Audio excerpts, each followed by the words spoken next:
মুর্শিদাবাদের সাগরপাড়ার দিকে নজর রাখবো এবার, কারণ সেখান থেকে আগ্নেয়াস্ত্র সহ 4 জনকে গ্রেপ্তার করা হয়েছে। কোথাকার ঘটনা এটা? সাগরপাড়া চারাবটতলা এলাকা, সেখানে পুলিশ অভিযান চালায়। আরো ডিটেইল জানাতে পারবে প্রণব রয়েছে আমার সঙ্গে। প্রণব, এই যে 4 জনকে গ্রেপ্তার করা হলো পুলিশি অভিযানে, এই 4 জনের গতিবিধিতে সন্দেহ হয় পুলিশের, কেন, কি কারণ, কারা এই 4 জন, কি তাদের পরিচয়, কিভাবে তাদের কাছে এগুলো আগ্নেয়াস্ত্র?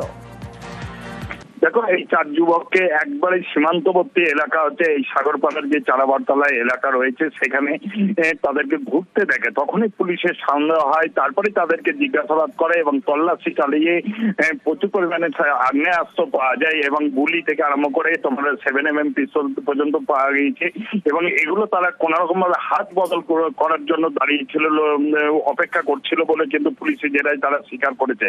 এবং এই 4 যুবককেই আজকে কোর্টে তোলা হবে। তারপরেই তাদেরকে নিজেদের হেফাজতে নিয়ে কি উদ্দেশ্যে সেই আর্মসগুলো, তারা আগ্নেয়াস্ত্রগুলো কোথা থেকে নিয়ে এসেছিল এবং তাদেরকেই বা দিত বা বাংলাদেশে পাঠানোর কোনো ছক ছিল কিনা, সেই সমস্ত কিন্তু তদন্ত করে দেখছে সাগরপাড়া থানার পুলিশ। বেশ,